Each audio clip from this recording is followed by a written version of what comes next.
कथा मूल कथा के अंतर्गत पुरुषोत्तम मास के पावन पर्व पर आज षष्ठम दिवस छठे दिन की कथा में आप सभी फेसबुक लाइव भक्तों का स्वागत है। और आज मेरे परब्रह्म परमात्मा श्री कृष्ण परब्रह्म का साक्षात प्रतिमूर्ति श्रीमद् भागवत कथा पोथी का हम पूजन करते हैं। आज पूजन में हमारी माता जी पधारी हुई हैं, तो मैं उनसे आग्रह करूंगा कि वो यहाँ आकर के पूजन करें।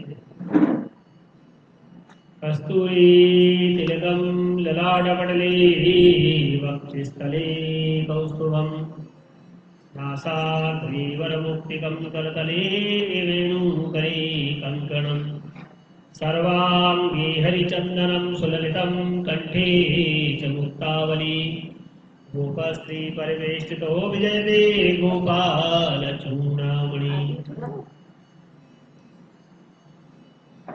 आइए आज की कथा का प्रारंभ श्री गणपति वंदना के साथ हम करते हैं। गाइए गणपति जगवंदन, गाइए गणपति जगवंदन, शंकर सुवन भवानी नंदन, शंकर सुवन भवानी नंदन, गाइए गणपति जगवंदन। सिद्धि सदन गजवदन विनायक, सिद्धि सदन गजवदन विनायक, कृपा सिंधु सुंदर सबलायक, कृपा सिंधु सुंदर सबलायक, गाइए गणपति जगवंदन, गाइए गणपति जगवंदन, शंकर सुवन भवानी नंदन, शंकर सुवन भवानी नंदन, मोदक प्रिय मुद मंगलदाता, मोदक प्रिय मुद मंगलदाता, विद्या परिधि बुद्धि विदाता, विद्या परिधि बुद्धि विदाता, शंकर सुवन भवानी नंदन, शंकर सुवन भवानी नंदन, गाइए गणपति जगवंदन।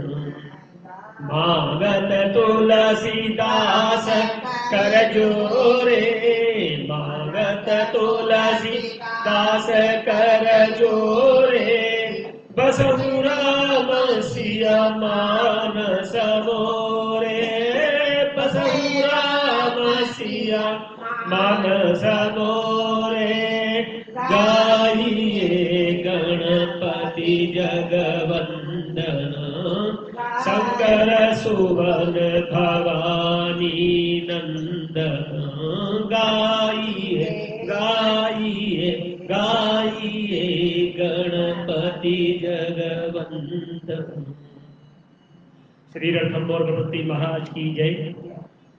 रिद्धि सिद्धि सहित श्री रणथंबोर गणपति महाराज को प्रणाम करते हुए और हमारे स्थान देवता श्री महाबली हनुमान जी महाराज को प्रणाम करते हुए और मेरे भक्त वत्सल भक्तवांछल करुणानिधि श्री पीताम्बरधारी बालकृष्ण लाल की छवि अद्भुत श्रीमद् भागवत प्रतिमूर्ति साक्षात कृष्ण, यह साक्षात कृष्ण एवं यही साक्षात कृष्ण है।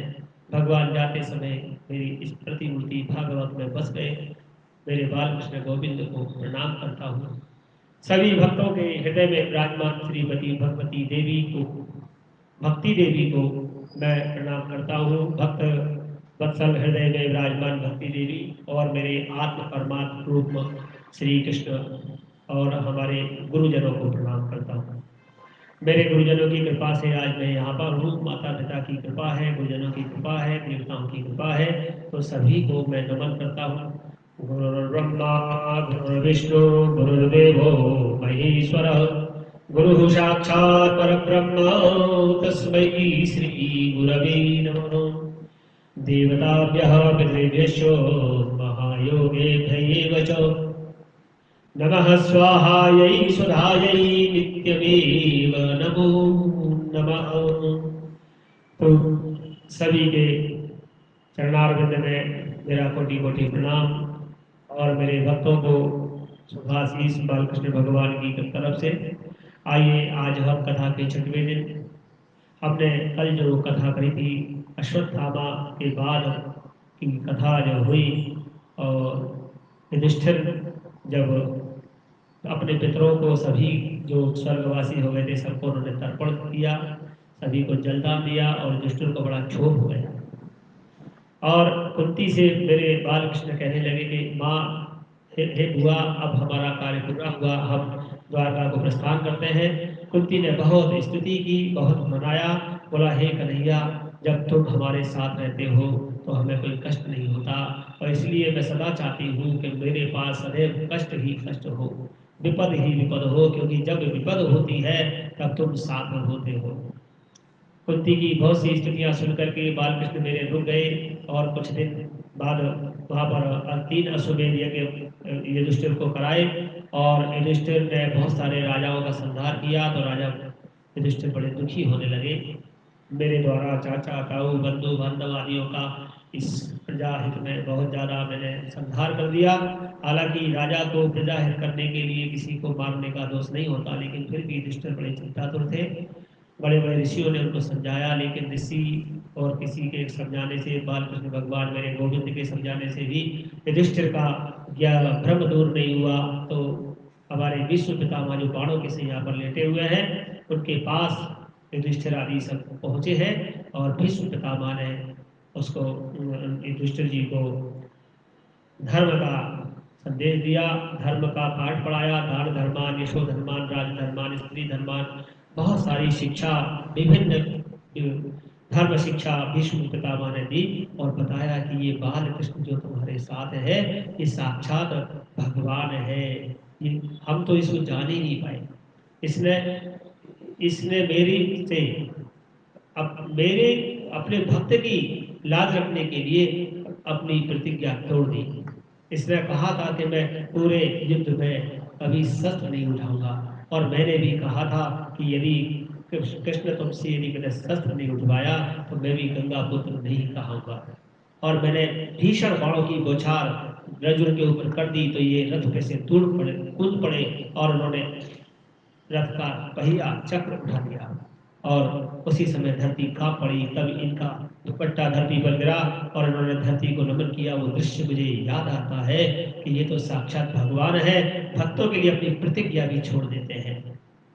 हे युधिष्ठिर, मैं क्या कहूँ, उत्तरा के गर्भ की भगवान ने रक्षा की थी, और आज हम उस कथा को आगे ले जाते हैं।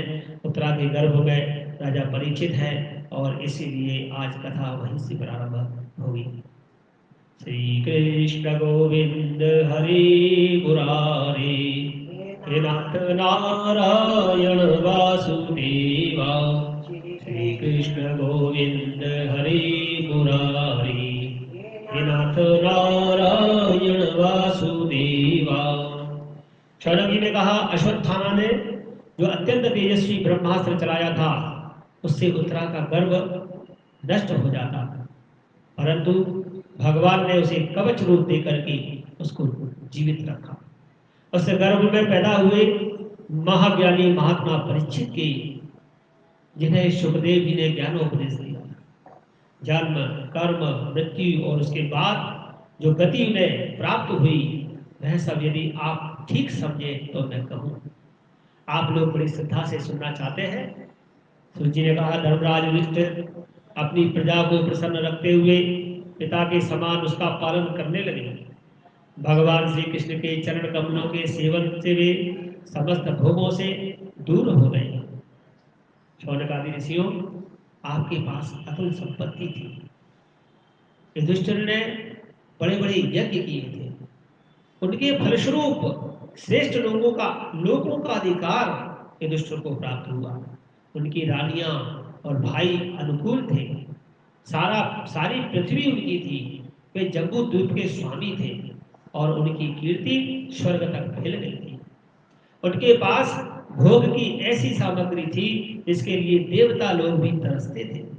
परंतु जैसे भूखे मनुष्य को भोजन के अतिरिक्त दूसरे पदार्थ नहीं सुहाते, वैसे ही उन्हें भगवान बाल कृष्ण के सिवा, श्री कृष्ण के सिवा कोई दूसरी वस्तु सुख नहीं देती थी।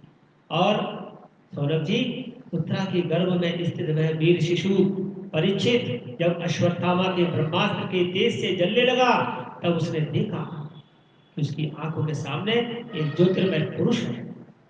वह देखने में तो अंगूठी भर का है, परंतु उसका स्वरूप बहुत ही निर्मल है।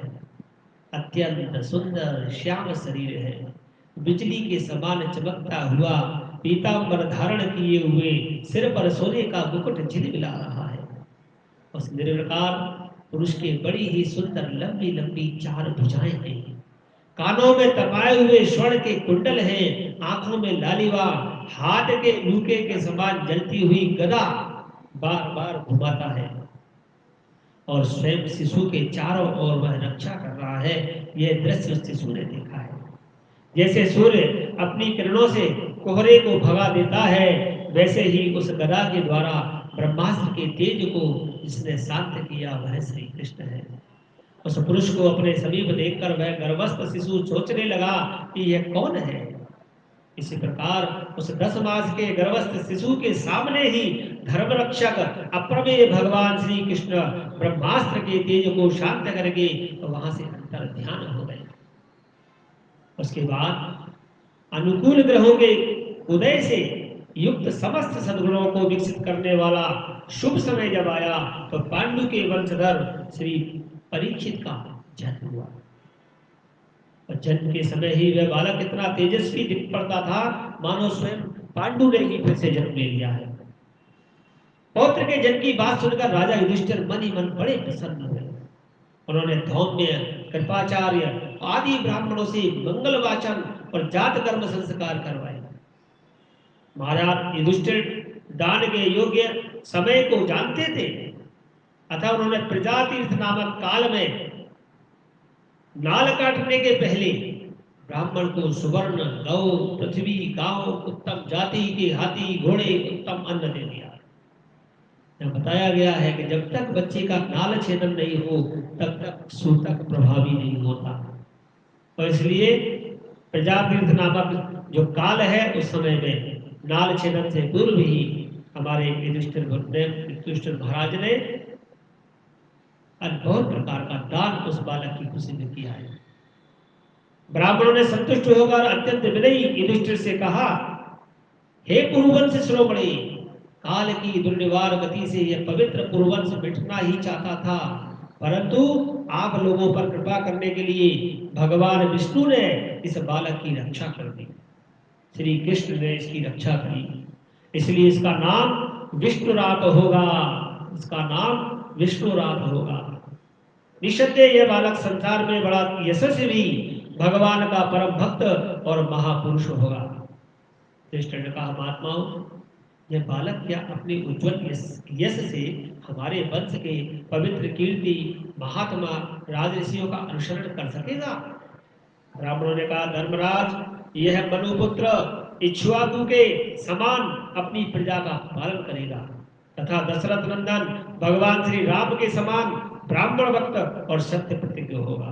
यह ऊषी नर नरेश शिवी के समान दाता होगा और शरणागत वत्सल होगा तथा याज्ञिकों के समान दुष्यंत के पुत्र भरत के समान अपनी वंश का यश फैलाएगा। धनधरों ने यह सहस्त्र भाव अर्जुन अपने दादा पार्थ के समान अग्रण्य होगा। यह अग्नि के समान दुर्धर्ष और समुद्र के समान दुस्तर होगा। यह सिंह के समान पराक्रमी और हिमाचल की तरह आश्रय लेने योग्य, पृथ्वी के सदृश तितिक्षु और माता पिता के समान सहनशील होगा। माता पिता से ज्यादा सहनशील कोई नहीं होता इस संसार में। इसमें पितामह ब्रह्मा के समान समता रहेगी और भगवान शंकर की तरह यह कृपालु होगा और संपूर्ण प्राणियों को आश्रय देने में यह लक्ष्मीपति भगवान विष्णु के समान होगा। यह समस्त सद्गुणों की महिमा धारण करने में श्री कृष्ण का अनुयायी होगा। यह रंति देवी के समान उदार होगा और ययाति के समान धार्मिक होगा। धैर्य में राजा बलि के समान और भगवान श्री कृष्ण के प्रति दृढ़ निष्ठा में यह प्रहलाद के समान होगा। यह बहुत से अश्वमेध यज्ञों का करने वाला और वृद्धों का सेवक होगा। इसके पुत्र राज ऋषि होंगे। मर्यादा का उल्लंघन करने वालों को यह दंड अवश्य देगा। यह पृथ्वी माता और धर्म की रक्षा करने के लिए कलयुग का भी दमन करेगा। ब्राह्मण कुमार के साप से तक्षक के द्वारा अपनी मृत्यु सुनकर यह सब की आसक्ति छोड़ देगा और भगवान के चरणों की शरण लेगा। राजन, व्यास नंदन सुखदेव जी ने यह आत्मा के यथार्थ स्वरूप का ज्ञान प्राप्त करेगा, सुखदेव जी से ज्ञान प्राप्त करेगा और अंत में गंगा तट पर अपने शरीर को त्याग कर निश्चय ही अभय पद प्राप्त करेगा। बोलो बाल कृष्ण लाल की जय। ब्राह्मण लोग उसके विषय में और बखान करते हैं कि ज्योतिष शास्त्र के विशेषज्ञ ब्राह्मण राजा युधिष्ठिर को इस प्रकार बालक के जन्म लग्न का फल बता रहे हैं। भेंट पूजा लेकर अपने अपने घर चले गए। वही यह बालक संसार में परीक्षित के नाम से प्रसिद्ध हुआ, क्योंकि वह समर्थ बालक गर्भ में जिस पुरुष का दर्शन पा चुका था उसका स्मरण करता हुआ लोगों में उसकी प्रतीक्षा करता रहता था। जन्म होने से ही चारों ओर देखता था कि वह कहाँ है जिसने मेरी आकर गर्भ में रक्षा की थी। देखे इनमें से कौन सा है वह। जैसे शुक्ल पक्ष में दिन प्रतिदिन चंद्रमा अपनी कलाओं से पूर्ण होता हुआ बढ़ता है, वैसे ही वह राजकुमार अपने गुरुजन के लालन पालन में क्रमशः बढ़ रहा था और सयाना होता जा रहा था। इसी समय स्वजनों के वध का प्रायश्चित करने के लिए राजा युधिष्ठिर ने अश्वमेध यज्ञ के द्वारा भगवान की आराधना करने का विचार किया, परंतु प्रजा से वसूल किए हुए कर और दंड की रकम से के अतिरिक्त और धन न होने के कारण वे बड़ी चिंता में पड़ गए। उनका अभिप्राय समझकर भगवान श्री कृष्ण की प्रेरणा से उनके भाई उत्तर दिशा में राजा मरुत और ब्राह्मणों का द्वारा छोड़ा हुआ महत्ता धन लेकर आए। उससे यज्ञ की सामग्री एकत्रित करके धर्मवीरू महाराज युधिष्ठिर ने 3 अश्वमेध यज्ञों का आयोजन किया और भगवान की पूजा की।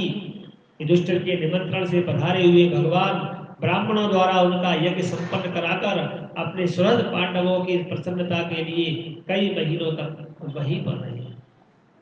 शौनक जी, इसके बाद भाइयों सहित राजा युधिष्ठिर और द्रौपदी से अनुमति लेकर अर्जुन के साथ यदुवंशियों से घिरे हुए भगवान श्री कृष्ण ने द्वारका के लिए प्रस्थान किया। श्री कृष्ण गोविंद हरे मुरारी नाथ नारायण वासुदेवा। तो जी कहते हैं इधर विदुर जी तीर्थ यात्रा में महर्षि मैत्रेय से आत्मा का ज्ञान प्राप्त करके हस्तिनापुर लौट आए। उन्हें जो कुछ जानने की इच्छा थी वह पूर्ण हो गई। विदुर जी ने मैत्रेय ऋषि से जितने प्रश्न किए थे उनका उत्तर सुनने के पहले ही श्री कृष्ण में अनन्य भक्ति हो जाने के कारण वे उत्तर सुनने में उपराम हो गए। उपराम।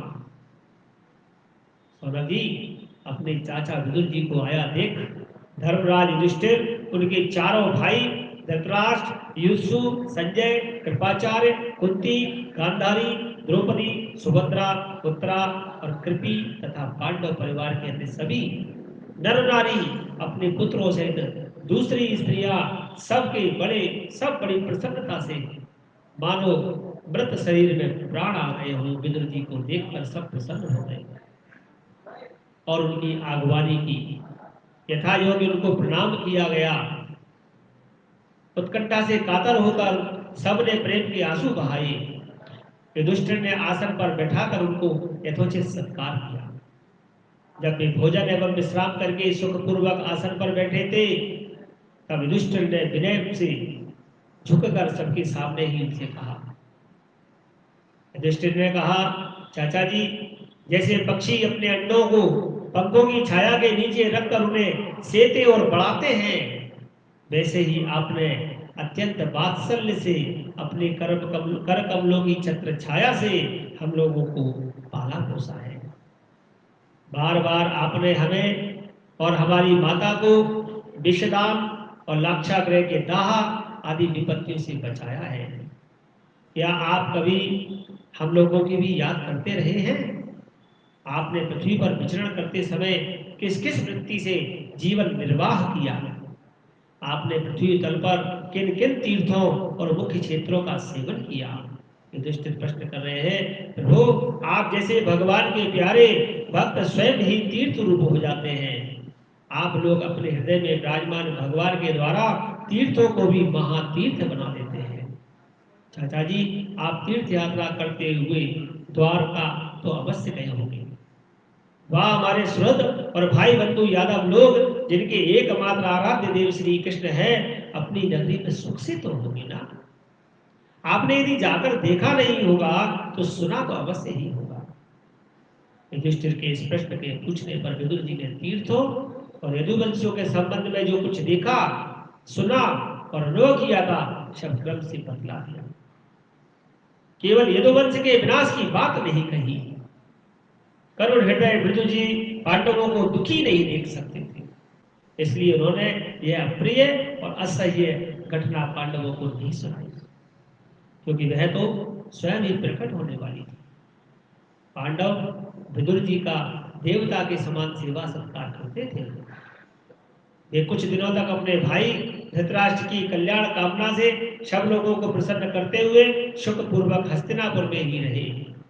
विदुर जी तो साक्षात धर्मराज थे। मांडव ऋषि के हिसाब से ये 100 वर्ष के लिए शूद्र बन गए थे। इतने दिनों तक यमराज के पद पर अर्जमा थे और वही पापियों को उचित दंड भी देते थे। राज्य प्राप्त हो जाने पर और राज्य प्राप्त हो जाने पर अपने लोकपालों सरीखे भाइयों के साथ राजा युधिष्ठिर वंशधर परीक्षित को देखकर अपनी अतुल संपत्ति से आनंदित रहने लगे थे। इस प्रकार पांडव ग्रस्त के काम धंधों में रम गए और उन्हीं के पीछे एक प्रकार से यह बात भूल गए कि अनजान में ही हमारा जीवन मृत्यु की ओर जा रहा है। अब देखते ही देखते उनके सामने वह समय निकट आ चला जिसे कोई टाल नहीं सकता, क्योंकि मृत्यु तो निश्चित है। परंतु विदुर जी ने काल की गति को जानकर अपने बड़े भाई धृतराष्ट्र से कहा, महाराज देखिए, अब बड़ा भयंकर समय आ गया है, झटपट यहाँ से निकल चलिए। हम सब लोगों के सिर पर वह सर्वसमर्थ काल मंडराने लगा है, जिसके टालने का कोई उपाय नहीं है। काल के वशीभूत होकर जीविका अपने प्रियतम प्राणों से भी बात की बात में वियोग हो जाता है। फिर धन, जन और दूसरी वस्तुओं की तो बात क्या है, जबकि शरीर ही हमारा नहीं रहता तो धन, जन और रिश्तों की क्या बात है। आपके चाचा, ताऊ, भाई, सगे संबंधी और पुत्र सभी मारे गए। आपकी उम्र भी ढल चुकी है, शरीर बुढ़ापे का शिकार हो गया है। विदुर जी कह रहे हैं, आप पराये घर में पड़े हुए हैं। ओहो, इस प्राणी को जीवित रहने की कितनी प्रबल इच्छा होती है। इसी के कारण तो आप भीम का दिया हुआ टुकड़ा खाकर कुत्तों सा जीवन बिता रहे हैं। जिनको आपने आग में जलाने की चेष्टा की, विष देकर मार डालना चाहा, भरी सभा में उनकी विवाहिता पत्नी को अपमानित किया, जिनकी भूमि और धन छीन लिए, धृतराष्ट्र से कह रहे हैं, उन्हीं के अन्न से पले हुए प्राणों को रखने में क्या गौरव है। आपके अज्ञान की हद हो गई है। अब भी आप जीना चाहते हैं, परंतु आपके चाहने से क्या होगा। पुराने वस्त्रों की तरह बुढ़ापे से गला हुआ आपका शरीर आपके न चाहने पर भी क्षीण हुआ जा रहा है। अब इस शरीर से आपका कोई स्वार्थ समझने वाला नहीं है, इसमें मत फंसिए। इसकी ममता का बंधन काट डालिए। जो संसार के संबंधों से अलग रहकर उनके अनजान में अपने शरीर का त्याग करता है, वही धीर मनुष्य कहा गया है। चाहे अपनी समझ से हो या दूसरे के समझाने से। जो इस संसार को दुख रूप समझकर उससे विरक्त हो जाता है और अपने अंतःकरण को बस में करके हृदय में भगवान को धारण कर संन्यास के लिए घर से निकल पड़ता है, वही उत्तम मनुष्य है। इसके आगे जो समय आने वाला है वह प्राय मनुष्यों के गुणों को घटाने वाला होगा। इसलिए आप कुटुंबियों से छिपकर उत्तराखंड में चली जाइए। विदुर जी कहते हैं कि छोटे भाई विदुर ने अंधे राजा धृतराष्ट्र को इस प्रकार समझाया है। तब उनकी धृतराष्ट्र की प्रज्ञा के नेत्र खुल गए। वे भाई बंधुओं के सुदृढ़ स्नेह पासों को काटकर अपने छोटे भाई विदुर के दिखलाए हुए मार्ग में निकल पड़े। जब परम पवित्रता शोभनंदनी गांधारी ने देखा कि मेरे पति देव तो इस हिमालय की यात्रा कर रहे हैं जो सन्यासियों को वैसा ही सुख देती है जैसा वीर पुरुषों को लड़ाई के मैदान में अपने शत्रु के द्वारा किए हुए न्यायोचित प्रहार से होता है, और वे भी उनके पीछे पीछे गांधारी जी भी चल पड़ी।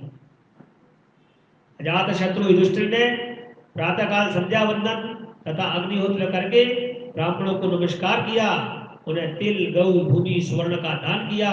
इसके बाद जब वे गुरुजनों की चरण वंदना के लिए राजमहल में गए तब उन्हें धृतराष्ट्र विदुर तथा गांधारी के दर्शन नहीं हुए। तो युधिष्ठिर ने उद्विग्न चित्त होकर वहीं बैठे हुए संजय से पूछा, संजय वे मेरे वृद्ध और नेत्रहीन पिता धृतराष्ट्र कहाँ है? पुत्र शोक से पीड़ित दुखिया माता गांधारी और मेरे परम हितैषी चाचा विदुर जी कहाँ चले गए? ताऊ जी अपने पुत्रों और बंधु बांधवों के मारे जाने से बहुत दुखी थे। मैं बड़ा मंद बुद्धि हूँ, कहीं मुझसे किसी अपराध की आशंका करके वे माता गांधारी सहित गंगा जी में तो नहीं कूद पड़े?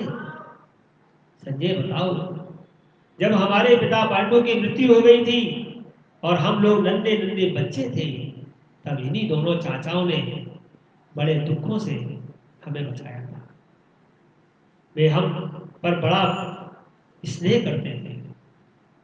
हाय वे कहाँ चले गए हमारे विदुर जी? तो जी कहते हैं, संजय अपने स्वामी धृतराष्ट्र को न पाकर कृपा और स्नेह की विकलता से अत्यंत पीड़ित और विरह कातुर हो रहे थे। युधिष्ठिर को कुछ उत्तर नहीं दे पा रहे थे। संजय के मुख से कोई उत्तर नहीं निकला। फिर धीरे धीरे बुद्धि के द्वारा उन्होंने अपने चित्त को स्थिर किया, हाथों से आंखों के आंसू को पोंछा और अपने स्वामी धृतराष्ट्र के चरणों का स्मरण करते हुए युधिष्ठिर से कहा। संजय बोले, कुलनंदन, मुझे आपके दोनों चाचा और गांधारी के संकल्प का कुछ भी पता नहीं। माँ बाबू, मुझे तो उन महात्माओं ने ठग लिया। संजय इस प्रकार कह ही रहे थे कि तुमरु के साथ देव ऋषि नारद जी भी वहां आ गए। नारायण नारायण। महाराज युधिष्ठिर ने भाइयों सहित उठकर उन्हें प्रणाम किया।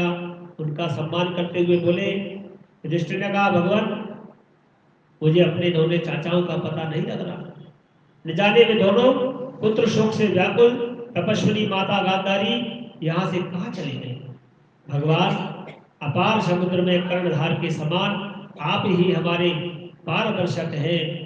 हे नारद जी महाराज।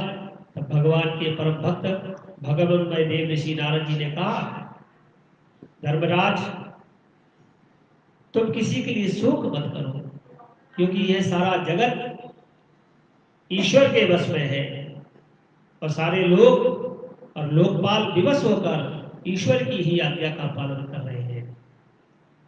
वही एक प्राणी को दूसरे प्राणी से मिलाते हैं और वही एक प्राणी को दूसरे प्राणी से अलग करते हैं। जैसे बैल बड़ी रस्सी में बंधे हुए छोटी रस्सी से नते रहकर अपने स्वामी का भार ढोते हैं, उसी प्रकार मनुष्य भी वर्णाश्रम आदि अनेक प्रकार के नामों से वेद रूप रस्सी में बंधकर ईश्वर की ही आज्ञा का अनुसरण करते हैं। इसी संसार में खिलाड़ी की इच्छा से ही खिलौनों का संयोग और वियोग होता है। वैसे ही भगवान की इच्छा से ही मनुष्यों का मिलना और बिछड़ना होता है।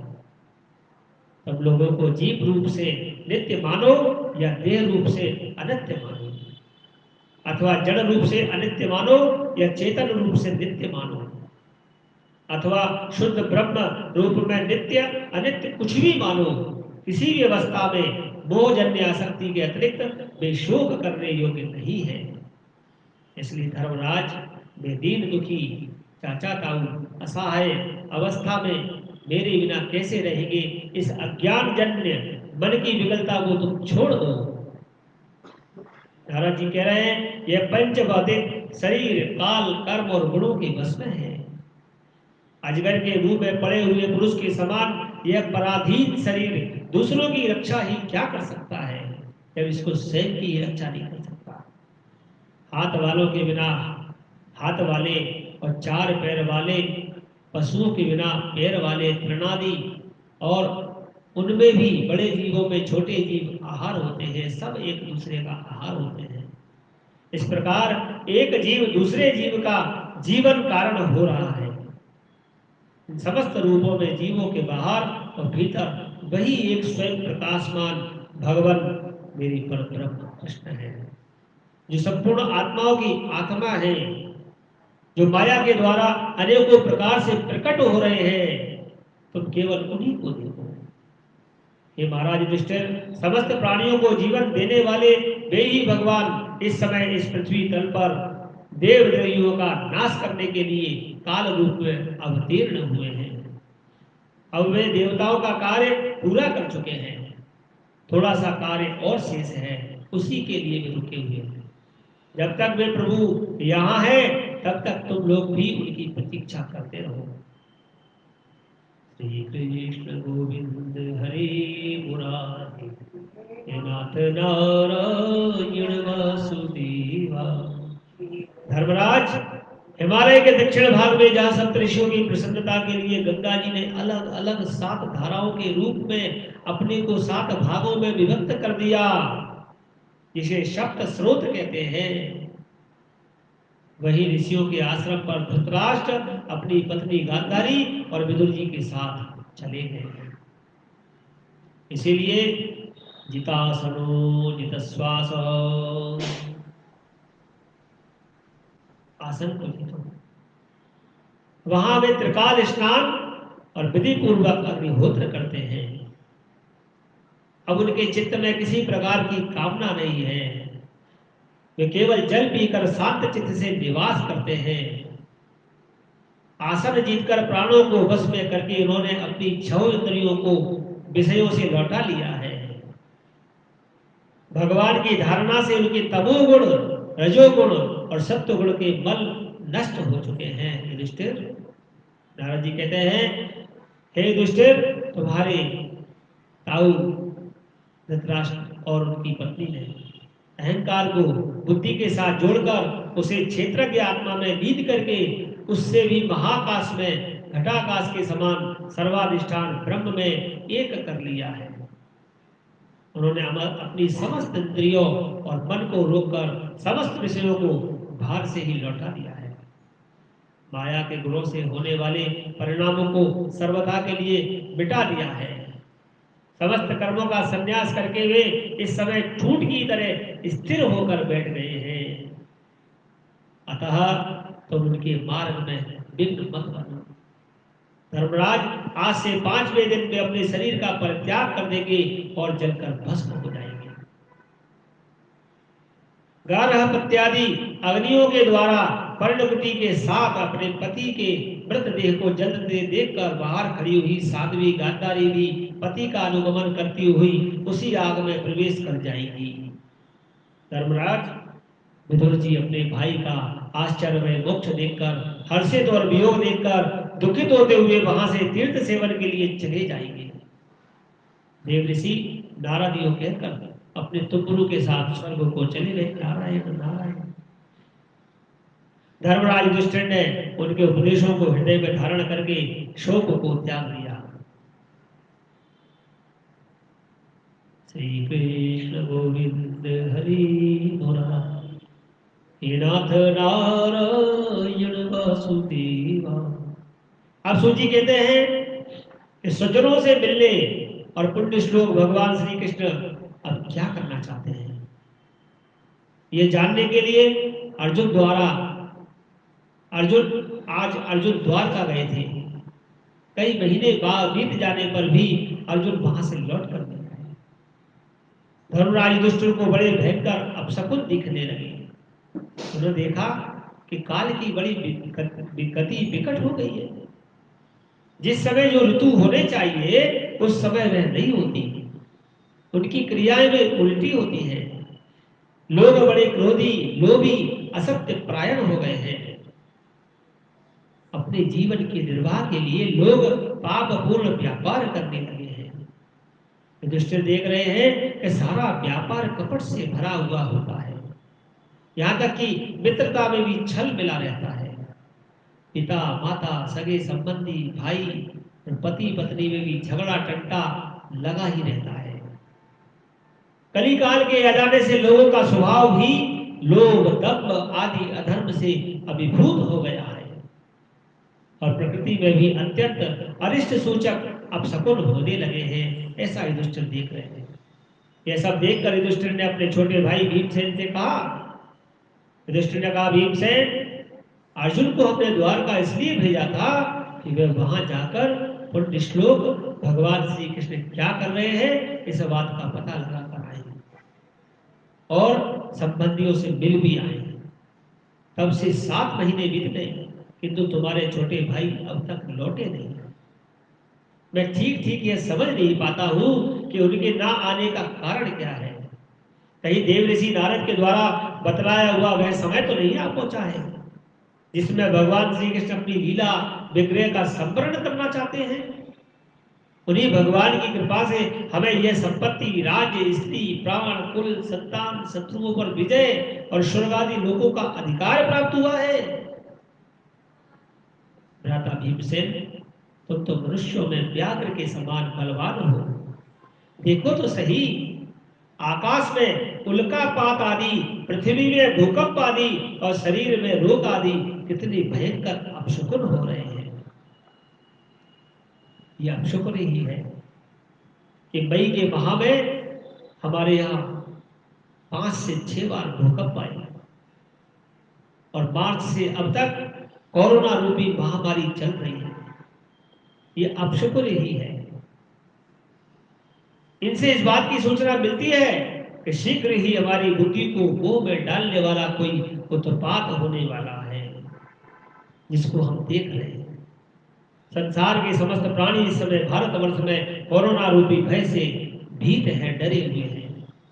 और उस समय राजा युधिष्ठिर इस उत्पात को देख करके डर रहे थे। प्यारे भीमसेन, मेरी बाईं जांघ, आंख, भुजा बार बार फड़क रही है। हृदय जोर जोर से धड़क रहा है। अवश्य ही बहुत जल्दी कोई अनिष्ट होने वाला है। देखिए, जब भी कोई अनिष्ट होने वाला होता है मन में व्याकुलता आने लगती है। देखो, यह शारिन उदय होते हुए सूर्य की ओर मुंह करके रो रही है। कभी भी कुत्ते वगैरह आप देखिएगा जब रोते हैं तो आप शकुन का संकेत है। अरे उसके मुंह से तो आग भी निकल रही है। यह कुत्ता बिल्कुल निर्भय सा होकर मेरी ओर देखकर चिल्ला रहा है।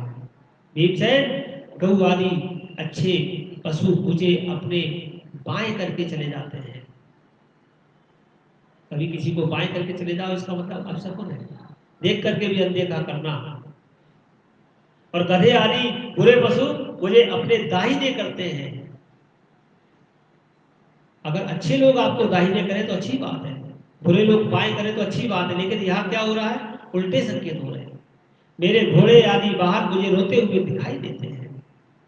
यह मृत्यु का दूत, पेड़ुखी, उल्लू, उसका प्रतिपक्षी कौवा रात को अपने कर्ण कठोर शब्दों से मेरे मन को कपाते हुए विश्व को सूना कर देना चाहता है। दिशाएं धुंधली हो गई हैं। सूर्य और चंद्रमा के चारों ओर बार बार मंडल बैठते जा रहे हैं।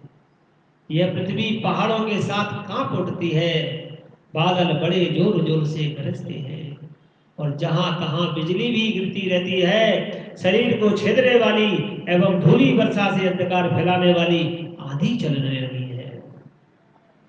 बादल बड़ा डरावना दृश्य उपस्थित करके शव और खून बरसाते हैं। देखो सूर्य की प्रभा मंद हो गई है। भीमसेन, आकाश में ग्रह परस्पर टकराया करते हैं। भूतों की घनी भीड़ में पृथ्वी और अंतरिक्ष में आग जैसी लगी हुई है। नदी, नद, तालाब और लोगों के मन क्षुब्ध हो गए हैं। घी से आग नहीं जलती। यह भयंकर काल न जाने क्या करने लगा है। अब तो मैं देखता हूं कि बछड़े भी दूध नहीं पीते, गौएं दूधे नहीं देती। गौशाला में गाय आंसू बहा बहा कर रो रही है। बैल भी उदास हो गए हैं। भीमसेन, देवताओं की मूर्तियां रोस ही रही है। सारे मंदिर बंद हो गए हैं। पूरे 1 माह, 1.5 माह, 2 माह सारे मंदिर बंद हो गए हैं। मूर्तियों को कोई देखने वाला नहीं रहा। सारी मूर्तियां रो रही थी, उनमें पसीना चूने लगा था। इस कोरोना काल में जब हमने देखा कि कोई मंदिरों में जाने को तैयार नहीं था। ये भयावह काल है। जो उस समय युधिष्ठिर ने देखा वो सब हमने अभी अप्रैल मई में देखा, सभी ने देखा, मार्च में देखा। तो मूर्तियां जिनके पास हम जाकर के प्रसन्न होते थे, जाने की हिम्मत नहीं होती। और आज भी कई मंदिर बंद से पड़े हैं। ये महामारी में हिलती डोलती भी है भाई।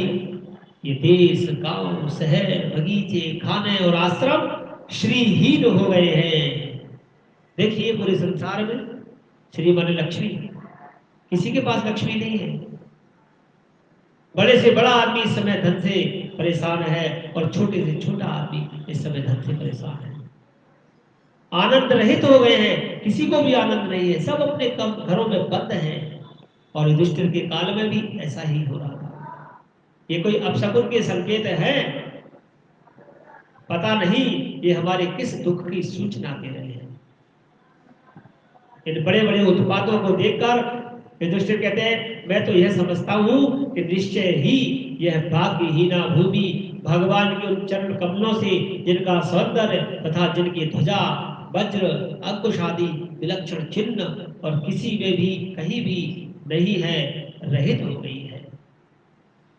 जब ईश्वर से रहित पृथ्वी हो जाती है, जब धर्म से रहित पृथ्वी हो जाती है, तो पृथ्वी पर इस प्रकार के उत्पात होते हैं। जब जब हुई धर्म की हानि। शौनक जी, राजा युधिष्ठिर इन भयंकर उत्पातों को देखकर मन ही मन चिंतित हो रहे थे कि द्वारका से लौटकर अर्जुन आए। युधिष्ठिर ने देखा अर्जुन कितने आतुर हो रहे हैं कि जितने पहले कभी नहीं। अर्जुन का मुंह लटका हुआ है, कमल सरी के नेत्रों से आंसू बह रहे हैं, शरीर में बिल्कुल भी कांति नहीं है। उनको इस रूप में अपने चरणों में देखकर युधिष्ठिर घबरा गए। देव ऋषि नारद जी की बातें याद करके उनको श्रोताओं के सामने ही अर्जुन से पूछा, अपने बंधुजनों के सामने ही पूछा। युधिष्ठिर ने कहा, भाई द्वारकापुरी में हमारे स्वजन संबंधी मधु भोज दशार आरह सात्व अंधक और विष्णु वंशी यादव कुशल से तो है। हमारे माननीय नाना सूर्यसेन जी प्रसन्न तो है। अपने छोटे भाई सहित मामा वसुदेव जी कुशलता पूर्वक तो है।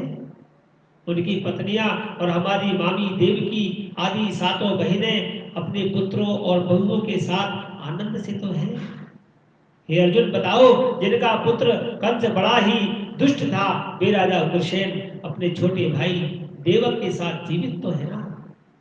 हृदीक उनके पुत्र कृतवर्मा, अक्रूर, जयंत, गद, शारण तथा शत्रुजित आदि यादव वीर कुशल पूर्वक तो है ना? हे अर्जुन, बताओ, यादव के प्रभु बलराम तो आनंद से है ना?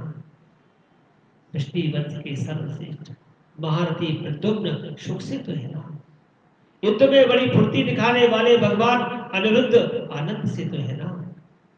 सुषेण, चारुदेश, जाम्बवती नंदन शांब और अपने पुत्रों के सहित ऋषभ आदि भगवान श्री कृष्ण के अन्य सब पुत्र प्रसन्नता से तो है ना? ये अर्जुन बताओ, भगवान श्री कृष्ण के सेवक श्रुतदेव, उद्धव आदि और दूसरे सुनंद, नंद आदि प्रधान यदुवंशी जो भगवान श्री कृष्ण और बलराम के बाहुबल से सुरक्षित हैं, वे सब कुशल पूर्वक तो है ना? हमसे अत्यंत प्रेम करने वाले वे लोग कभी हमारा कुशल मंगल भी पूछते हैं कि नहीं? भक्त वत्सल ब्राह्मण भक्त भगवान श्री कृष्ण अपने स्वजनों के साथ द्वारका की सुधर्मा सभा में सुखपूर्वक विराजते हैं ना?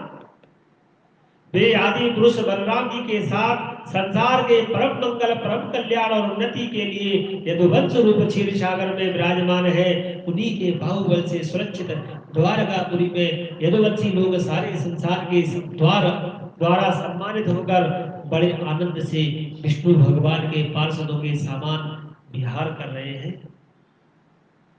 ये अर्जुन बताओ, सत्यभामा आदि 16,000 रानियां और प्रधान रूप से उनके चरण कमलों की सेवा में ही रत रहकर उनके द्वारा युद्ध आदि में इंद्रादि देवताओं को भी हराकर इंद्राणी के भोग योग तथा उन्हीं के अभीष्ट पारिजात आदि वस्तुओं का उपभोग करती है। यदुवंशी वीर श्री कृष्ण के बाहुदंड के प्रभाव से सुरक्षित रहकर निर्भय रहते हैं और बलपूर्वक लाई हुई बड़े बड़े देवताओं के बैठने योग्य सुधर्मा सभा को अपने चरणों में आक्रांत करते हैं। भाई अर्जुन, यह भी बताओ कि तुम स्वयं तो कुशल से हो ना?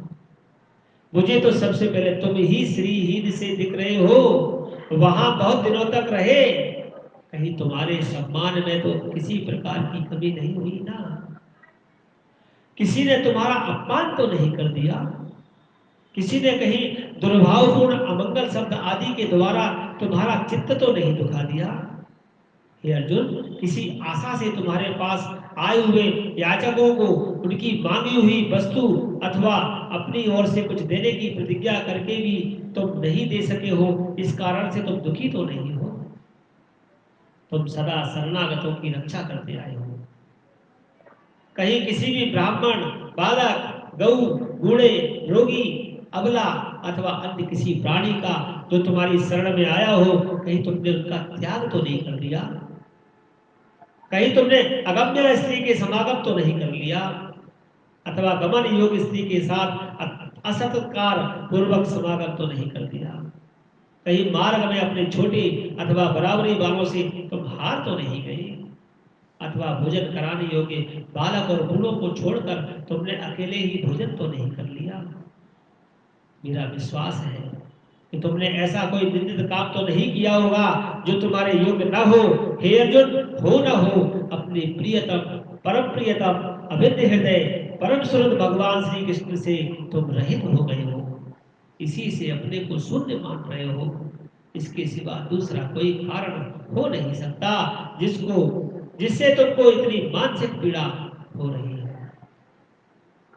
श्री कृष्ण गोविंद हरे मुरारी, हे नाथ नारायण वासुदेवा।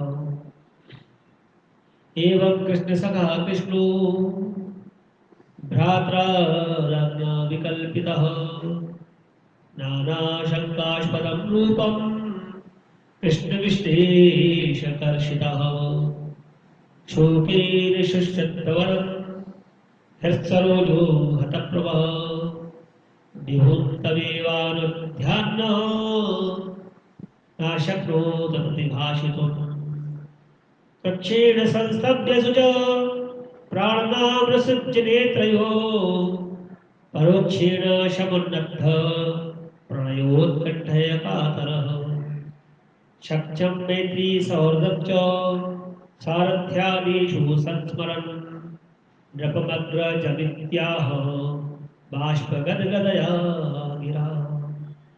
सूजी कहते हैं, भगवान श्री कृष्ण के प्यारे सखा अर्जुन एक तो पहले ही कृष्ण के विरह से कृश हो रहे थे, दुखी हो रहे थे और उस पर राजा युधिष्ठिर ने उनकी विषादग्रस्त मुद्रा देखकर उसके सामने कई प्रकार की आशंकाएं प्रकट कर दी, प्रश्नों की झड़ी लगा दी। शोक से अर्जुन का मुख और हृदय कमल की तरह सूख गया, चेहरा फीका पड़ गया।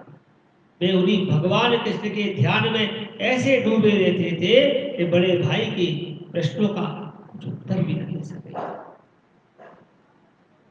श्री कृष्ण की आंखों से ओझल हो जाने के कारण वे बड़ी हुई प्रेम जनित उत्कंठा के परवश हो रहे थे।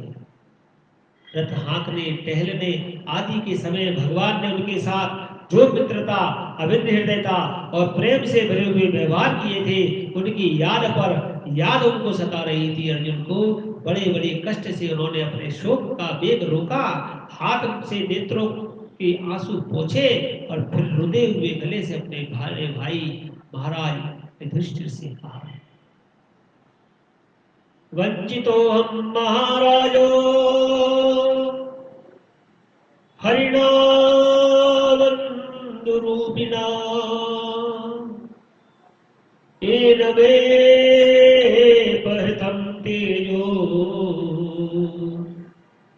देव विषमापन्नः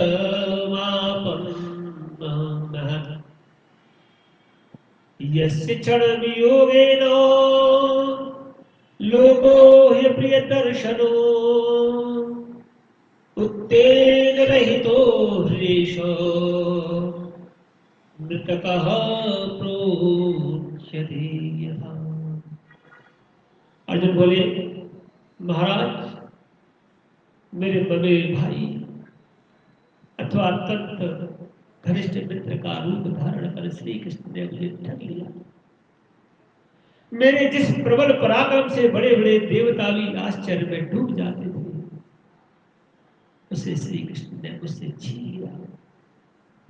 जैसे यह शरीर प्राण से रहित होने पर मृतक कहलाता है, वैसे ही उनके क्षण भर के वियोग से यह संसार अप्रिय दिखने लगा है।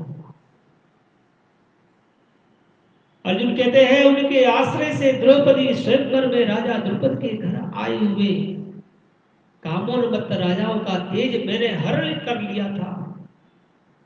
धनुष पर बाण चढ़ाकर मत्स्य भेद किया था और इस प्रकार द्रौपदी को मैंने प्राप्त किया था। उनके सानिध्य मात्र से मैंने समस्त देवताओं के साथ इंद्र को अपने बल से जीतकर अग्निदेव को उनकी तृप्ति के लिए खांडव वन का दान दे दिया था और मैदानों की निर्माण की हुई अलौकिक कला कौशल से युक्त मायामयी सभा प्राप्त की थी।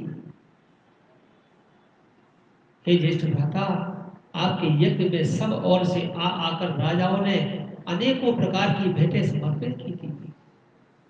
10,000 हाथियों की शक्ति और बल से संपन्न आपके छोटे भाई भीमसेन ने उन्हीं की शक्ति से राजाओं के सिर पर पैर रखने वाले अभिमानी जरासंध का वध किया था। मैं क्या कहूं? उन्हीं भगवान ने उन बहुत से राजाओं को मुक्त किया जिनको जरासंध ने महाभैरव यज्ञ में यज्ञ के बलि चढ़ाने के लिए बंदी बना रखा था। उन सब राजाओं ने आपके यज्ञ में अनेकों प्रकार के उपहार दिए थे। महारानी द्रौपदी राजसूय यज्ञ के समान अभिषेक से पवित्र हुए अपने उन सुंदर केशों को जिन दुष्टों ने भरी सभा में छूने का उनको साहस किया था, बिखेर कर तथा आंखों में आंसू भरकर जब श्री कृष्ण के चरणों में पड़ गई, तब उन्होंने ही उनके सामने उस घोर अपमान का बदला लेने की प्रतिज्ञा करने और उन धूर्तों की स्त्रियों की ऐसी दशा कर दी कि वे विधवा हो गई और उन्हें अपने केस अपने हाथों से खोल देने पड़े। वनवास के समय हमारे बैरी दुर्योधन के षड्यंत्र से 10,000 शिष्यों को साथ बिठाकर भोजन करने वाले महर्षि दुर्वासा ने जब हमें दुस्तर संकट में डाल दिया था, उस समय उन्होंने द्रौपदी के पात्र में बची हुई शाख की एक पत्ती का भोग लगाकर हमारी रक्षा की थी। उनके ऐसा करते ही नदी में स्नान करती हुई मुनि मंडली को ऐसा प्रतीत हुआ मानो उनकी तो बात ही क्या सारी त्रिलोक की तरफ हो गई हो। उनके प्रताप से मैंने युद्ध में पार्वती सहित भगवान शंकर को आश्चर्य में डाल दिया तथा उन्होंने मुझको अपना पाशुपत नामक अस्त्र दे दिया था। साथ ही दूसरे लोकपालों ने भी प्रसन्न होकर अपने अपने अस्त्र मुझे दे दिए थे। और तो क्या, उनकी कृपा से ही मैं इस शरीर से स्वर्ग में गया और देवराज इंद्र की सभा में उनके बराबर आधे आसन पर बैठने का सम्मान मैंने प्राप्त किया। उनके आग्रह से जब मैं स्वर्ग में ही कुछ दिनों तक रह गया, तब इंद्र के साथ समस्त देवताओं ने मेरी इन्हीं गांडीव धारण करने वाली भुजाओं का विवाह तक कवच आदि दैत्यों को मारने के लिए आश्रय लिया। महाराज, यह सब जिनकी महती कृपा का फल था, उन्हीं पुरुषोत्तम भगवान कृष्ण ने आज मुझे ठग लिया। महाराज, कौरवों की सेना भीष्म, द्रोण आदि अजय महामत्स्यों से पूर्ण अपार समुद्र के समान दुस्तर थी, परंतु उनका आश्रय ग्रहण करके अकेले ही रथ पर सवार हो मैं उसे पार कर गया। उन्हीं की सहायता से आपको याद होगा, मैंने शत्रुओं से राजा विराट का सारा गोधन तो वापस ले ही लिया, साथ ही उनके सिरों पर चमकते हुए मणिमय मुकुट तथा अंगों के अलंकार तक छीन लिए थे। भाई जी, कौरवों की सेना भीष्म, कर्ण, द्रोण, शल्य तथा अन्य बड़े बड़े राजाओं और क्षत्रियों के वीरों के रथों से शोभायमान थी। उसके सामने मेरे आगे आगे चलकर ही वे अपनी दृष्टि से ही उन महारथी युद्धपतियों की आयु, मन, उत्साह और बल को छीन लिया करते थे। भ्राता क्या बताऊं, द्रोणाचार्य, भीष्म, कर्ण, भूरिश्रवा, सुश्रमा, शल्य, जयद्रथ और महावी आदि वीरों ने मुझ पर अपने कभी न चूकने वाले अस्त्र चलाए थे, परंतु जैसे हिरण्यकश्यपु आदि दैत्यों के अस्त्र शस्त्र भगवत भक्त प्रहलाद का स्पर्श नहीं करते थे, वैसे ही उनके शस्त्र अस्त्र मुझे छू तक नहीं सके। यह श्री कृष्ण के भुजदंडों की छत्र छाया में रहने का ही प्रभाव था। श्रेष्ठ संसार में मुक्त होने के लिए जिनके चरण कमलों का सेवन करते हैं, अपने आप तक को दे डालने वाले भगवान को मुझ दुर्बुद्धि ने सारथी तक बना डाला। आहा, जिस समय मेरे घोड़े थक गए थे और मैं रथ से उतरकर पृथ्वी पर पड़ा था, उस समय बड़े बड़े महारथी शत्रु भी मुझ पर प्रहार न कर सके, क्योंकि श्री कृष्ण के प्रभाव से उनकी बुद्धि बढ़ गई थी। महाराज, माधव की उन्मुक्त और मधुर मुस्कान से युक्त विनोद भरे एवं हृदय स्पर्शी वचन और उनका मुझे पार्थ, अर्जुन, सखा, कुरुनंदन आदि कहकर पुकारना मुझे बार बार याद आता है। मेरे हृदय में उथल पुथल मचा देता है। सोने, बैठने, टहलने और अपने संबंध में बड़ी बड़ी बातें करने तथा भोजन आदि करने में हम प्राय एक साथ ही रहा करते थे। किसी किसी दिन मैं व्यंग्य से उन्हें कह बैठा, मित्र तुम तो बड़े सत्यवादी हो। उस समय भी वे महापुरुष अपनी महानुभावों के कारण, जैसे मित्र अपने मित्र का और पिता अपने पुत्र का अपराध सह लेता है, उसी प्रकार मुझ दुर्बुद्धि के अपराधों को सह लिया करते थे। महाराज, जो मेरे सखा, मेरे मित्र नहीं, मेरे हृदय ही थे, उन्हीं पुरुषोत्तम भगवान से आज मैं रहित हो गया। भगवान की पत्नियों को द्वारका से अपने साथ ला रहा था, परंतु मार्ग में दुष्ट गोपों ने मुझे एक अबला की भांति हरा दिया और मैं उन्हीं की रक्षा न कर सका। वही मेरा गांडीव धनुष है, वही बाण है, वही रथ है, वही घोड़े हैं और वही मैं रथी अर्जुन हूँ, जिसके सामने बड़े बड़े राजा लोग सिर झुकाया करते थे। लेकिन श्री कृष्ण के बिना ये सब एक ही क्षण में नहीं के समान सार शून्य हो गए। महाराज युधिष्ठिर में क्या बताऊं, ठीक उसी तरह जैसे भस्म में डाली हुई आहुति, कपट भरी सेवा और ऊसर में बीजा बोया हुआ बीज व्यर्थ चला जाता है। राजन, आपने द्वारकावासी अपने जिन सुर संबंधियों की बात पूछी है, वे ब्राह्मणों के शापवश मोहग्रस्त हो गए और बारुणी मदरा के पान से मदोन्मत्त होकर अपरिचितों की भांति आपस में ही एक दूसरे से भिड़ गए और भूसों से मार पीट कर सबके सब नष्ट हो गए। उनमें से केवल 4-5 ही बचे हैं। वास्तव में वह सर्वशक्तिमान भगवान की ही लीला है कि संसार में प्राणी परस्पर एक दूसरे का पालन पोषण भी करते हैं और एक दूसरे को मार भी डालते हैं। राजन, जिस प्रकार जलचरों में बड़े जंतु छोटों को और बलवान दुर्बलों को और बड़े और बलवान भी परस्पर एक दूसरे को खा जाते हैं, उसी प्रकार अतिशय बली और बड़े यदुवंशियों के द्वारा भगवान ने दूसरे राजाओं का संहार कराया। तत्पश्चात यदुवंशियों के द्वारा एक ही से दूसरे यदुवंशी का नाश कराकर पूर्ण रूप से पृथ्वी का भार उतार दिया। भगवान श्री कृष्ण ने मुझे जो शिक्षाएं दी थी वे देश काल और प्रयोजन के अनुरूप तथा हृदय के ताप को शांत करने वाली थी। स्मरण आते ही वे हमारे चित्त का हरण कर लेती हैं। सूची कहते हैं, इस प्रकार प्रगाढ़ प्रेम से भगवान श्री कृष्ण के चरण कमलों का चिंतन करते करते अर्जुन की चित्तवृत्ति अत्यंत निर्मल और प्रशांत हो गई। उनकी प्रेममयी भक्ति भगवान श्री कृष्ण के चरण कमलों के अहर्निश चिंतन में अत्यंत बढ़ गई। भक्ति के वेग ने उनके हृदय को मत कर उसमें से सारे विकारों को बाहर निकाल दिया। उन्हें युद्ध के प्रारंभ में भगवान के द्वारा उपदेश किया गया हुआ गीता का ज्ञान फिर से याद आ गया, जिसकी काल के व्यवधान और कर्मों के विस्तार के कारण प्रमादवश कुछ दिनों के लिए ही विस्मृति हो गई। ब्रह्मा जी की ब्रह्म ज्ञान की प्राप्ति के से माया का आवरण भंग होकर गुणातीत अवस्था प्राप्त हो गई। द्वैत का संशय निवृत्त हो गया, सूक्ष्म शरीर भंग हो गया, वे शोक एवं जन्म मृत्यु के चक्र से सर्वथा मुक्त हो गए। भगवान के सुधाम गमन और यदुवंश के संहार का वृतांत सुनकर निश्चलवती युधिष्ठिर ने स्वर्गारोहण का निश्चय किया। कुंती ने भी अर्जुन के मुख से यदुवंशियों के नाश और स्वधाम भगवान के स्वधाम गमन की बात सुनकर अनंत भक्ति से अपने हृदय को भगवान श्री कृष्ण में लगा लिया। सदा के लिए इस जन्म मृत्यु रूप संसार से अपना मोह छोड़ दिया। भगवान श्री कृष्ण ने लोक दृष्टि से जिस यादव शरीर से पृथ्वी का भार उतारा था, उसका वैसे ही परित्याग कर दिया जैसे कोई कांटे से कांटा निकाल कर फिर दोनों को फेंक देता है।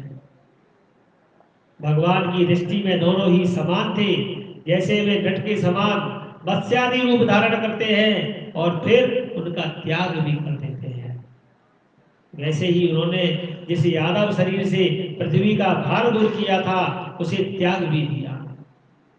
इनकी मधुर लीलाएं श्रवण करने योग्य है। उन भगवान श्री कृष्ण ने जब अपने मनुष्य के से शरीर से इस पृथ्वी का परित्याग कर दिया, उसी दिन विचारहीन लोगों को अधर्म में फंसाने वाला कलयुग आ गया। महाराज युधिष्ठिर ने कलयुग का फैलना छिपा ना रहा, वह समझ गए। उन्होंने देखा देश में, नगर में, घरों में और प्राणियों में लोभ, असत्य, छल, हिंसा आदि धर्मों की बढ़ती हो गई। ये सब बढ़ता जा रहा है। अब उन्होंने महाप्रस्थान का निश्चय किया और उन्होंने अपने विनयी पौत्र परीक्षित को, जो गुणों में उन्हीं के समान थे, समुद्र से घिरी हुई पृथ्वी के सम्राट पद पर हस्तिनापुर में अभिषिक्त किया और उन्होंने मथुरा में सूर्य सेनाधिपति के रूप में अनिरुद्ध के पुत्र वज्र का अभिषेक किया। उसके बाद समर्थ युधिष्ठिर ने प्राजापति यज्ञ करके आहवनीय आदि अग्नियों को आपस में लीन कर दिया, अर्थात गृहस्थ आश्रम से के धर्म से मुक्त होकर उन्होंने संन्यास ग्रहण कर लिया। युधिष्ठिर ने अपने सब वस्त्राभूषण आदि वहीं छोड़ दिए एवं ममता और अहंकार से रहित होकर समस्त बंधन काट डाले। युधिष्ठिर ने और उन्होंने दृढ़ भावना से वाणी को मन में, मन को प्राण में और प्राण को अपान में और अपान को अपनी क्रिया के साथ मृत्यु में तथा मृत्यु को पंचभूतमय शरीर में लीन कर दिया। इस प्रकार शरीर को मृत्यु रूप अनुभव करके उन्होंने उसे त्रिगुण में मिला दिया और त्रिगुण को मूल प्रकृति में और सर्व कारण रूपा प्रकृति को आत्मा में और आत्मा को अविनाशी ब्रह्म में विलीन कर दिया। उन्हें यह अनुभव होने लगा कि यह संपूर्ण दृश्य प्रपंच ब्रह्म स्वरूप है। इसके पश्चात उन्होंने शरीर पर चीर वस्त्र धारण कर लिए और अन्न जल का त्याग कर दिया और मोल ले लिया और केश खोलकर बिखेर लिए, वे अपने रूप को ऐसा दिखाने लगे जैसे कोई जड़, उन्मत्त या पिशाच हो। फिर वे बिना किसी के बाट देखे और बहरे की तरह बिना किसी की बात सुने घर से निकल पड़े। हृदय में उस परम ब्रह्म का ध्यान करते हुए जिसको प्राप्त करके फिर लौटना नहीं होता, उन्होंने उत्तर दिशा की यात्रा की और जिस और पहले बड़े बड़े महात्मा जन जा चुके हैं। उनके पश्चात भीमसेन, अर्जुन आदि युधिष्ठिर के छोटे भाइयों ने भी देखा कि अब पृथ्वी में सभी लोगों को अधर्म के सहायक कलयुग ने प्रभावित कर लिया है, इसलिए वे भी श्री कृष्ण के चरणों की प्राप्ति का दृढ़ निश्चय करके अपने बड़े भाई के पीछे पीछे चल पड़े। उन्होंने जीवन के सभी लाभ भली भांति प्राप्त कर लिए थे, इसलिए निश्चय करके कि भगवान श्री कृष्ण के चरण कमल ही हमारे परम पुरुषार्थ है, उन्होंने उन्हें हृदय में धारण किया और पांडवों के हृदय में भगवान श्री कृष्ण के चरण कमलों में ध्यान से भक्ति भाव बढ़ाया और उनकी बुद्धि सर्वदा शुद्ध होकर भगवान श्री कृष्ण के उस सर्वोत्कृष्ट स्वरूप में अनन्य भाव में स्थिर हो गई, जिसमें निष्पाप स्वरूप पुरुष जिसमें निष्पाप पुरुष ही स्थिर हो पाते हैं। फलतः उन्होंने अपने विशुद्ध अंतःकरण से स्वयं ही वह गति प्राप्त की जो विषय में आसक्त होने पर दुष्ट मनुष्यों को कभी प्राप्त नहीं हो सकती। संयमी जो संयमी हैं एवं श्री कृष्ण के प्रेमावेश में मुग्ध भगवान में विदुर जी ने भी अपने शरीर को प्रवास क्षेत्र में त्याग दिया। उस समय उन्हें लेने के लिए आए हुए मित्रों के साथ वे अपने लोक को चले गए। द्रौपदी ने देखा अब पांडव लोग निरपेक्ष हो गए, तब वे अनन्य प्रेम से भगवान श्री कृष्ण का ही चिंतन करके उन्हें प्राप्त हो गई। भगवान के प्यारे भक्त पांडवों के महाप्रयाण की इस परम पवित्र और मंगलमयी कथा को जो पुरुष श्रद्धा से सुनते हैं तो निश्चय ही भगवान की भक्ति और मोक्ष को प्राप्त करते हैं। एक बार राजा दुर्योधन ने महर्षि दुर्वासा की बड़ी सेवा की थी। उनसे प्रसन्न होकर मुनि ने दुर्योधन से वर मांगने को कहा। दुर्योधन ने यह सोचकर कि ऋषि के हिसाब से पांडव नष्ट हो जाएंगे, यह अवसर अच्छा है। मुनि से कहा, ब्रह्मन हमारे कुल में युधिष्ठिर प्रधान है, आप अपने 10 सहस्त्र शिष्यों सहित उनका आतिथ्य स्वीकार करें, किंतु आप उनके यहाँ उस समय जाएं जबकि द्रौपदी भोजन कर चुकी हो, जिससे उसे भूख का कष्ट न उठाना पड़े। द्रौपदी के पास सूर्य की दी हुई एक ऐसी बटलोई थी जिसमें सिद्ध किया हुआ अन्न द्रौपदी के भोजन कर लेने से पूर्व शेष नहीं होता। जब तक द्रौपदी भोजन नहीं करेगी तब तक उसमें भोजन रहता ही था, किंतु उसके भोजन करने के बाद वह समाप्त हो जाता था। दुर्वासा जी ने दुर्योधन के कथानुसार उसके भोजन पर चौंकने वाले मध्याह्न में अपनी शिष्य मंडली सहित दुर्वासा जी वहां पहुंच गए और धर्मराज से बोले, हम नदी पर स्नान करने जाते हैं, तो हमारे लिए भोजन तैयार रखना। इससे द्रौपदी को बड़ी चिंता हुई और उसने अति आर्त होकर आर्तबंधु श्री भगवान श्री कृष्ण की शरण ली। भगवान तुरंत ही अपना विलास भाव छोड़कर द्रौपदी की झोपड़ी पर आए और उससे बोले, कृष्णे आज बड़ी भूख लगी है, कुछ खाने को दो। द्रौपदी भगवान की सर्वोपम दया से गदगद हो गई और बोली, प्रभु मेरा बड़ा भाग्य जो आज विश्वम्भर ने मुझे भोजन मांगा है, परंतु क्या करूं, अब तो कुटी में कुछ भी नहीं बचा। भगवान ने कहा, अच्छा वह पात्र लाओ, उसमें कुछ तो होगा ही। द्रौपदी बटलोई ले आई, उसमें कहीं एक छोटा सा कण लगा हुआ था। विश्वात्मा हरि ने उसी का भोग लगाकर त्रिलोकी को तृप्त कर दिया और भीमसेन से कहा कि मुनि मंडली को भोजन के लिए बुला लाओ, किंतु मुनिगण तो पहले ही तृप्त हो गए थे और वह अपने घर को पधार गए। ऐसे मेरे बालकृष्ण ने श्री कृष्ण ने द्रौपदी की रक्षा की। ऐसी भगवान की स्तुति देखिए, अर्जुन ने कितनी की है, युधिष्ठिर ने की और बार बार कुंती ने की। बार बार मेरे भगवान बालकृष्ण गोविंद सबकी रक्षा के लिए सदैव सदैव सदैव आते रहते हैं, इस पृथ्वी का भार उतारते रहते हैं। हर कष्ट में वही सबकी रक्षा करते हैं। आज जो कोरोना रूपी कष्ट हम सभी पर चल रहा है, उससे भी मेरे गोविंद सबकी रक्षा करेंगे। हमारे श्री कृष्ण पर ब्रह्म परमात्मा स्वरूप बालकृष्ण द्वारकानाथ आप सबकी हम सबकी रक्षा करेंगे। संसार में सभी की रक्षा हो, सभी लोग भय संताप से मुक्त हो, इसी के लिए हम पुरुषोत्तम मास के इस पावन काल में इस श्रीमद् भागवत कथा का मासात्मक मूल कथा सार मूल कथा पाठ के रूप में आपके सामने प्रस्तुत कर रहे हैं, करने का प्रयास कर रहे हैं। जब तक मेरे गोविंद चाहेंगे मैं बोलता रहूंगा, आप सुनते रहेंगे। जब तक गोविंद की कृपा होगी हम इस कथा को सुनते रहेंगे और सुनाते रहेंगे, लेकिन उसकी इच्छा के बिना हम कुछ नहीं कर सकेंगे। आज की कथा को हम यही विश्रांति देते हैं। कल की कथा में परीक्षित का और धर्म और पृथ्वी का संवाद, कलयुग का विभाग होगा। और आज की कथा के लिए विश्रांति लेते हैं। श्री कृष्ण गोविंद हरे मुरारे, हे नाथ नारायण वासुदेवा। श्री कृष्ण गोविंद हरे मुरारे, हे नाथ नारायण वासुदेवा। जय गणपति की, श्री महाबली हनुमान जी महाराज की जय, गुरु महाराज की जय, माता पिता की जय, सभी भक्तजनों की जय, भक्तों के हृदय में विराजमान भक्ति देवी की जय, परम पीताम्बरधारी बालकृष्ण लाल की अद्भुत छवि श्रीमद् भागवत की प्रतिमूर्ति भागवत कथा की जय।